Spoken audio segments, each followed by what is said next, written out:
제목은 잘 되는 것이 가장 좋은 복수입니다. 아니, 목사님 설교 제목이 좀 이상하지 않습니까? 기독교에서, 개신교에서 복수라니요. 복수라니요. 크리스찬에게 복수가 안 되는데 유일하게 허락된 복수가 있습니다. 오늘 같이 말씀을 통해서 이런 이야기를 하고 계시는구나 라는 것을 우리가 발견하게 되길 바랍니다. 첫 번째로 크리스찬의 복수. 이번 주 로마서로 설교를 할 때 바울은 복수를 하지 말라고 했는데 저는 여러분에게 이런 복수는 해도 된다고 이야기하고 싶습니다. 무슨 복수냐면 여러분이 잘 되는 복수를 말합니다.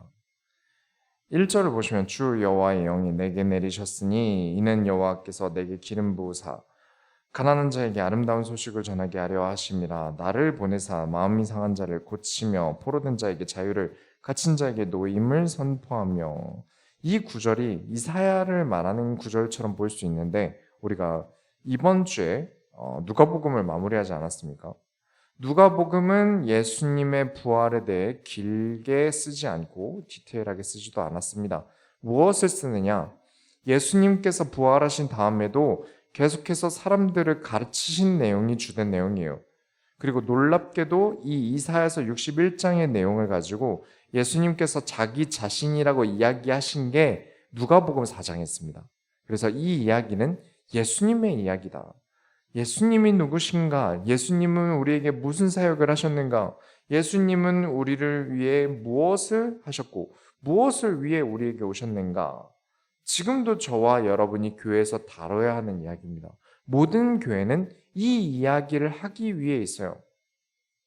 교회는 예수 그리스도를 알고 배우고 살아가기 위해 있는 곳입니다. 예수님께서는 무엇을 가르치셨습니까? 자신을 가르치셨습니다. 사도들은 무엇을 가르치셨습니까? 그 예수님을 가르치셨습니다. 그냥 자기가 아는 예수를 가르쳤다? 아닙니다. 예수님께서 자신을 어떻게 설명하시는지를 중점적으로 이야기를 합니다. 지금도 교회는 예수님을 가르치는 곳입니다. 그 가르침에 사용된 구절이 61장 1절이에요. 의미가 남다르죠. 2절을 보시면 여호와의 은혜의 해와 우리 하나님의 보복의 날을 선포하며 모든 슬픈 자를 위로하되. 의인들은 기대합니다. 자신들의 학대와 자신들의 아픔을 갚아주는 날을 기대해요. 그래서 보복의 날을 선포해 주시는데 어떻게 보복을 하시는지 이야기를 안 하세요. 보복의 방법을 이야기 안 하세요. 아무래도 진짜 보복을 하시겠다는 의지보다 슬픈 자를 위로하시겠다는 의지가 더 강합니다. 내가 잘 되는 게 최고의 복수다. 최근에 어릴 때 보았던 카네기 인간관계론을 다시 보고 있는데 사람들은 다 저마다의 행동에 이유가 있어요. 나를 아프게 한 사람들은 다 나름의 그럴 만한 이유들이 있다고 생각하는 것 같고요. 그리고 괴롭혔다고 생각도 안 하고요. 저 사람이 나를 아프게 한 이유는 저 사람의 생각에 나라는 존재가 악이거나 그렇게 괴롭혀야 할 인간 같다거나 여기든 자기 나름의 뭔가 이유가 있다는 거죠. 그런 면에서 확실히 내가 잘 되는 게 복수가 맞습니다. 모든 크리스찬은 복수를 해야 됩니다. 이번 주 로마서에서 보복하지 말라고 했는데 율법에 맞는 눈에는 눈, 이에는 이 율법적인 보복이 아니라 내가 손 하나 안 대고 내가 잘 되면 이를 아드득 갈아낼 복수는 해야 한다는 거예요. 내가 잘 되는 게 저 사람에게 기분 나쁜 걸 어떻게 합니까? 그럼 저 사람이 기분 나쁠 거 생각해서 복수가 안 되게 내가 망할까요? 아니죠. 내가 잘됨으로 복수만 되는 게 아닙니다. 정말 그리스도로 살아가는 의인이 잘됨으로 슬픈 자들이 위로를 받아요. 61장 3절에 무릇 시온에서 슬퍼하는 자에게 화관을 주어 그 죄를 대신하며 기쁨의 기름으로 그 슬픔을 대신하며 찬송의 옷으로 그 근심을 대신하고 그들의 의의 나무 곧 여호와께서 심으신 그 영광을 나타낼 자라 일컬음을 받게 하려 하심이라. 그렇죠. 이게 맞는 겁니다. 여러분에게 은혜가 임하고 여러분이 하나님의 말씀으로 모든 것이 잘 될 때 하나님께서는 여러분을 통해 그 죄를 대신하여 기쁨의 기름을 슬픔 대신에 찬송을 부를 만하게 하신다. 이 복수에 대해서는 계속해서 이야기를 하겠습니다. 두 번째로 존경을 받는 사람이 되십시오. 4절부터 6절에 그들은 오래 황폐하였던 곳을 다시 쌓을 것이며 옛부터 무너진 곳을 다시 일으킬 것이며 황폐한 성읍 곧 대대로 무너져 있던 것들을 중수할 것이며 외인은 서서 너희 양떼를 칠 것이요 이방 사람은 너희 농부와 포도원지기가 될 것이나 오직 너희는 여호와의 제사장이라 일컬음을 받을 것이라. 사람들이 너희를 우리 하나님의 봉사자라 할 것이며 너희가 이방 나라들의 재물을 먹으며 그들의 영광을 얻어 자랑할 것이니라. 이 내용을 보면 불신자들이 이 구절을 읽게 된다면 기가 찰 거예요. 아니 그러니까 하나님 자녀, 그러니까 교회 안 다니면 종이 되라는 거냐? 너희는 하나님께서 놀고 먹게 하시고 교회에 안 다니는 사람은 종처럼 부린다는 이야기냐? 라고 할 수 있는데 60장을 바로 전장인 60장을 이해했다면 그런 말이 나올 수 없죠. 우리가 60장에서도 이야기를 했지만 하나님께서는 교회에 마음을 두고 행하는 성도에게 무엇을 붙인다고 하셨죠? 사람을 붙인다고 하셨습니다. 그 사람으로 인해 존경을 받게 하시고 사람들로 하여금 빈손으로 오지 않게 하셔서 교회에 마음을 두고 행하는 성도를 가득 채우신다고요. 그 채워진 것으로 교회를 채우라는 겁니다. 없는데 채우시면 안 됩니다. 없는데 채우시려고 하시면 안 돼요. 그게 아니라 내가 많은 사람들을 만나게 하나님께서 붙여주시고 그것을 가지고 내가 존경을 받을 만한 존재가 되고 절대 빈손으로 오지 않겠죠. 그것을 가지고 또 교회를 채우고 그런 선순환이 있어요. 지금 61장은 또 같은 이야기입니다. 여호와의 일을 하는 존재로서 존중과 존경을 받는 건 아주 힘든 일이에요. 그러나 해내신다면 그에 대한 보상이 어마어마하다는 겁니다. 그런 의미를 두는 게 바로 황폐한 곳을 다시 쌓는다는 것입니다. 진짜 성읍과 건물을 쌓고 중수한다는 의미가 아닙니다.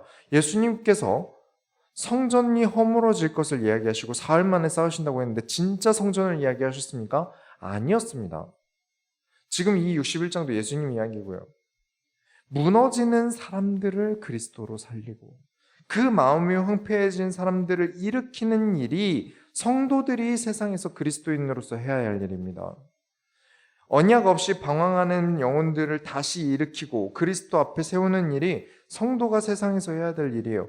그렇게 한다면 그 외인들이 여러분을 위해서 대신 농사도 지어줄 정도로 은인이라 생각하고 포도원도 읽어줄 것이라는 것입니다. 얼마나 이 외인들에게 성도가 축복이 되는지 당신은 하나님과 우리를 연결시켜주는 제사장입니다. 라고 일컬음을 받는다는 거예요. 이게 진짜 잘된 거 아니겠습니까? 그냥 성공이 아니라 이렇게 모든 사람들에게 존경을 받고 어떻게 존경을 받습니까? 이 사람들이 나를 통해 하나님을 만날 정도로 그 정도로 잘 되는 것. 페라리를 끌고 다닌대, 롤스로이스 끌고 다닌대 라는 정도로 그냥 돈만 많이 번 잘됨은 하나님의 영광과 아무 관련이 없어요. 좋은 집도 사시고 좋은 차도 사세요. 그리고 존경도 받으세요.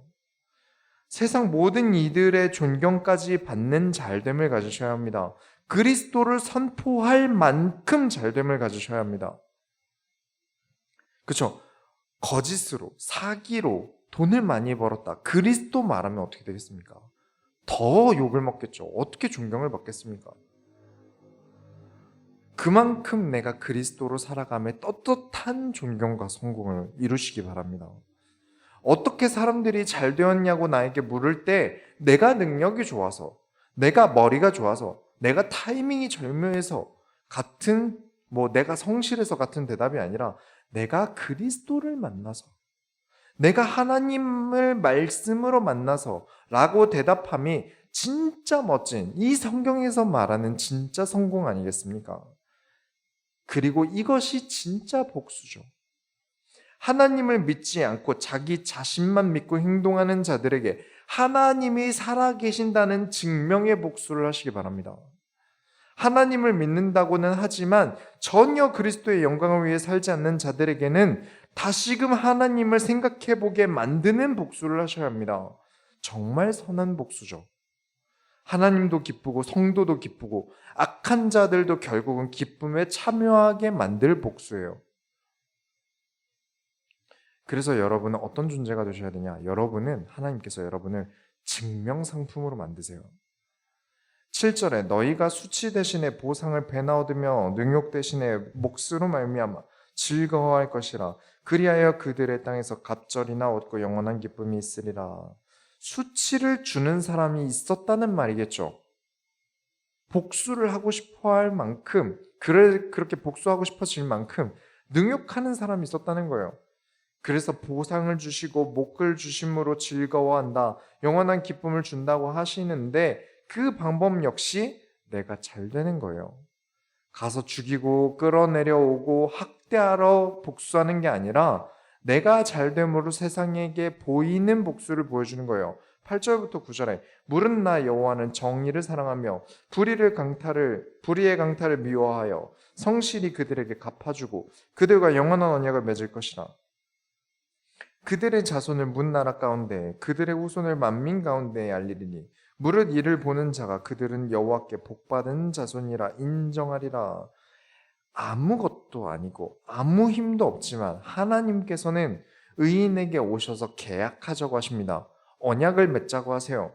불의한 자들, 강탈하는 자들은 따로 그들에게 하나님께서 갚으시겠지만 의인이 악인들에게 할 수 있는 복수는 하나님과 언약을 맺고 나와 나의 자손까지 세상에 알려지는 것입니다.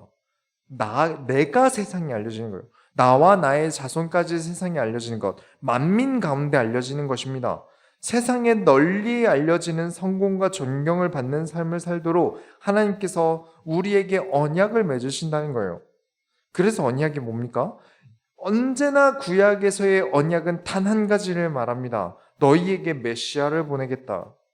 구약에서 이스라엘 백성에게 주시는 언약은 내가 너희에게 구원자를 보내겠다. 그 구원자와 언약할 때 너희를 창대하고 번성하게 하겠다. 성공하게 하겠다. 강대국이 되게 하겠다. 등등 모든 좋은 것을 다 메시아의 언약을 믿을 때 주시겠다고 하셨어요. 그래서 우리가 그리스도로 살아가야 한다고 말하는 것입니다.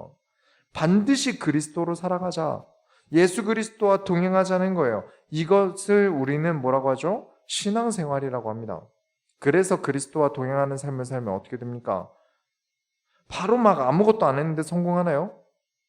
성공하게 하시겠다고 약속을 이렇게 성경 구절을 가지고 하시는데 진짜 그냥 아무것도 안 하는데 성공하게 되나요? 아니죠. 축복이 쏟아지듯 나의 통장에 막 들어오나요? 그런 거 없습니다. 그렇게 잘 되게 해주실 것 같은 메시아가 진짜로 이스라엘에 오셨을 때 어떻게 됐습니까?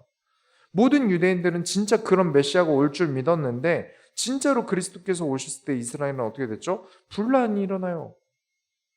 그리스도를 죽이겠다는 사람들이 일어나요. 이유가 뭘까요? 예수님은 우리가 생각하는 복을 주시는 게 아닙니다. 아무것도 안 해도 교회 다니면 다 잘 되는 그런 삶을 허락하신 적이 없습니다. 그건 성경적이지 않아요. 이번 주부터 요한복음에 들어가는데 증명하겠습니다. 예수님은 고난을 주시는 것도 이유가 있고요. 기적을 주시는 것도 이유가 있습니다. 그냥 단순히 나 잘 되라고 기적을 베풀어 주신 적은 없으세요. 그리스도께서는 우리를 만드십니다. 우리를 깎으세요.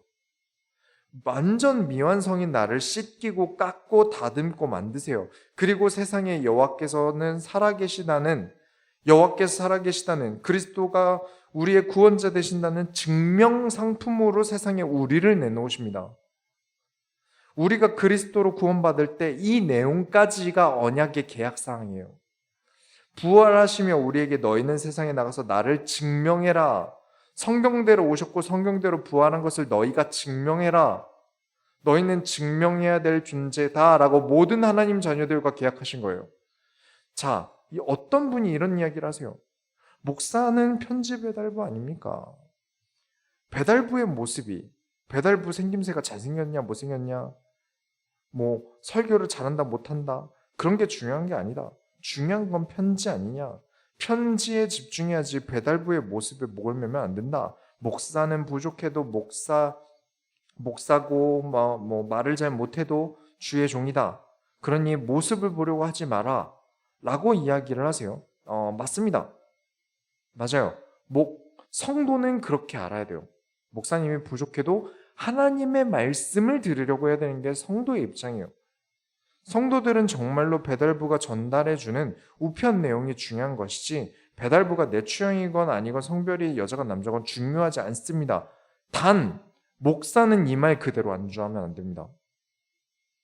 자꾸 목사가 이런 이야기로 자기 자신을 합리화할 때 쓰면 안 돼요. 우리가 증명상품이지 않습니까? 어떤 분이 집에 계시는데 띵동하고 밖에서 인터폰이 울려서 가봤는데 화면을 보니까 우편 기사면 우체국 직원 옷을 입어야 하지 않습니까? 그런데 막 복면을 쓰고 시꺼먼 복장을 하고 우편물을 안 보여주고 뒷짐을 이렇게 지고 있으면 어떻겠습니까? 여러분이라면 그 배달부라고 하는 사람에게 문을 열어주실 수 있으십니까? 그래서 목사는 여러모로 많은 것을 준비해야 됩니다. 복장이며 말투며 많은 것을 신경 써야 돼요. 우편물을 전달하는 자의 신뢰의 문제이기 때문입니다. 그런데 꼭 어딜 가나 고이려는 사람들이 존재해요. 미완성이고 부족해도 하나님은 사용하세요 라면서 그냥 그대로 살아가려고 해요. 심지어 목사가 그러면 어떡합니까? 성도든 목사든 모든 하나님의 자녀는 세상의 증명상품으로 나아가셔야 됩니다. 그래서 우리를 만드시기 위해 문제를 주시고 때로는 몰아붙이기도 하세요. 그렇게 만들어져야 세상에 나가서 존경을 받으니까요. 0으로 시작해서 10으로 성공한 사람과 마이너스 20으로 시작해서 10으로 성공한 사람 어느 쪽이 존경을 받겠습니까? 그래서 하나님께서는 낮은 나를 불러주신 거예요. 문제 많고 부족한 투성이인 나를 불러주신 거예요. 그런데 되려 내가 하나님은 10을 만드시려고 하는데 내가 그럴 마음이 없다? 잘못된 거죠. 크게 어딘가 잘못된 겁니다. 여러분은 하나님께서 하나님 자녀의 모델로서 세상에 비치하도록 부르셨습니다. 본이 되는 모델로 비치해 두려고 부르셨어요. 여러분은 그만큼 특별한 존재입니다. 그러니 하나님께서 쓰시겠다는 것에는 순종하며 도전으로 나아가셔야 합니다. 결론을 내리겠습니다. 10절부터 11절 보면 내가 여호와로 말미암아 크게 기뻐하며 내 영혼이 나의 하나님으로 말미암아 즐거워하리니 이는 그가 구원의 옷을 내게 입히시며 공의의 겉옷을 내게 더하심이 신랑이 사모를 쓰며 신부가 자기 보석으로 단장함 같게 하셨음이라. 땅이 싹을 내며 동산이 거기 뿌린 것을 움돋게 함 같이 주 여호와께서 공의와 찬송을 모든 나라 앞에 솟아나게 하시리라. 구원의 옷을 입히셨다. 입는 내가 절대 안 입겠다고, 입히려는 존재가 있는데 내가 안 입겠다고 막 팔다리 다 붙이고 있는데 어떻게 입히겠습니까? 공의로 겉옷을 내게 입히시려고 하시는데 내가 안 입겠다고 막 손 안 넣고 등 돌리고 피하면 어떻게 옷을 입겠어요? 하나님은 정말 나를 잘 만드셔서 신랑과 같이, 신부와 같이 단장시키려고 하시는데요. 결혼식은 부부가 주인공이죠. 이제 결혼을 하는 그 부부가 주인공이에요. 그런데 부부가 그냥 하객이랑 똑같이 입고 눈에도 안 띄면 결혼식이 어떻게 되겠습니까? 그렇게 모두가 보는 앞에 서는 사람처럼 우리를 만드셔서 내보내시려는 거예요. 결혼할 때 어떻게 합니까? 셀프로 메이크업 해서 결혼식 합니까? 메이크업, 스드메 다 맞춰요. 이유가 뭡니까? 그 자리에 모델인 거예요. 모든 사람이 주목받는 사람들이 주인공이 되는 거죠. 우리 모든 하나님 자녀들이 그렇습니다. 하나님께서 그걸 원하세요.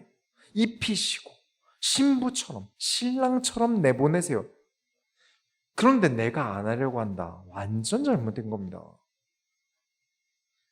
그래서 완전 신랑과 신부처럼 세상의 주인공처럼 당당하게 완전 부족한 나였지만 완전 존경을 받을 만한 멋진 모습으로 나아가는 것, 그게 최고의 복수 아닙니까? 나를 두고 바람핀 전 여친 보기 좋게 엄청난 신부감과 결혼하는 거, 결혼식으로 예를 들자면 손 안 대고 복수하는 거죠. 나를 두고 온갖 학대를 한 전 남친 보기 좋게 정말 존경할 만한 남편을 만나는 거, 정말 큰 복수 아니겠습니까? 그런 것처럼 그리스도를 버리고 의를 버리고 여호와를 버리고 악을 사랑하는 사람들에게 그리스도와 동행하고 그리스도로 살아가고 그리스도로 행복해하며 세상의 하나님 자녀의 모델로서 당당하게 서 있는 게 의인이 할 수 있는 최고의 복수입니다. 이게 유일하게 크리스찬이 할 수 있는 복수예요. 우리는 복수자가 되어야 합니다. 저는 복수할 것입니다. 복수할 것 투성이에요. 누가복음을 우리가 이번 주에 마무리를 했는데 누가복음을 보면 우리가 알 수 있는 게 있었어요. 예수님께서는 낮은 자, 병든 자, 가난한 자들을 부르셔서 제자로 깨우치고 가르치셨어요. 12 제자가 아니어도 나타나셔서 성경을 가르치고 깨닫게 하십니다. 모든 하나님 자녀들에게는 그렇게 하셨어요.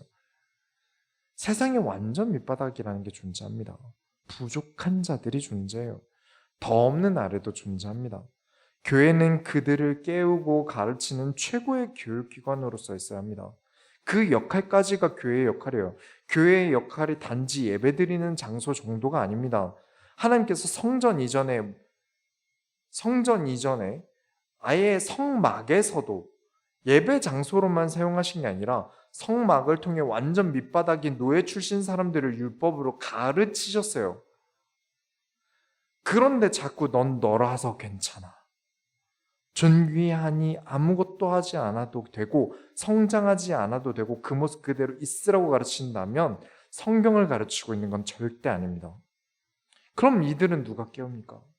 하나님께서 완전 부족한 존재를 일부러 부르셔서 세상의 본으로 세우시려고 부르신 건데 이들을 깨우치려고 하는 사람이 아무도 없다면 어떻게 되겠습니까? 깨우친 본들이 저 사람처럼 나도 변할 수 있구나. 저 사람처럼 나도 그리스도로 살아갈 때 나도 변할 수 있고 나도 바뀔 수 있구나 라는 본들이 많이 거주해야 하는 곳이 교회여야 하는데 하나님은 자녀의 정말 크리스찬의 모델들이 교회에 가득 있어야 하는 것이 교회여야 하는데 이상하리만큼 교회는 그런 사람들을 키우지 않아요. 넌 더 못해도 돼. 하나님께서 해주실 거야 라고 가르치는 건 교회가 아닙니다. 100번 양보해서 교회는 그렇다 할지라도 성경은 그렇게 가르치지 않습니다. 그런 가르침을 주는 사람들에게 이 소원교회는 최고의 복수가 될 줄 믿습니다. 틀렸다는 것을 증명하고 그리스도로 살아감으로써 성공한 사람들이 가득한 교회가 이 소원교회야 하고 그 성공한 사람이 이 자리에서 지금 예배드리고 있는 여러분이어야 합니다. 여러분이 꼭 그리스도로 살아감으로 그리스도와 동행함으로 세상의 본이 되는 성공을 존경을 받는 성공을 받으심으로 성경 없이 살아가는 자들에게 최고의 교육을 최고의 복수를 선사하시길 바랍니다. 우리가 하나님의 소원을 이뤄드립시다. 하나님 감사합니다. 언약의 본이 될 자, 믿음의 모델이 될 자들을 우리 소원교회 성도들로 불러주심에 감사드립니다. 이들이 깨어 일어나게 하시고 믿음의 본으로서 모든 사람들이 도전하게 되고 용기를 얻게 되고 자기를 성찰하게 되는 그 모든 본으로서의 성도들이 우리 모든 소원교회 성도들이 되게 하여 주옵소서. 살아계신 예수 그리스도의 이름으로 기도드렸습니다.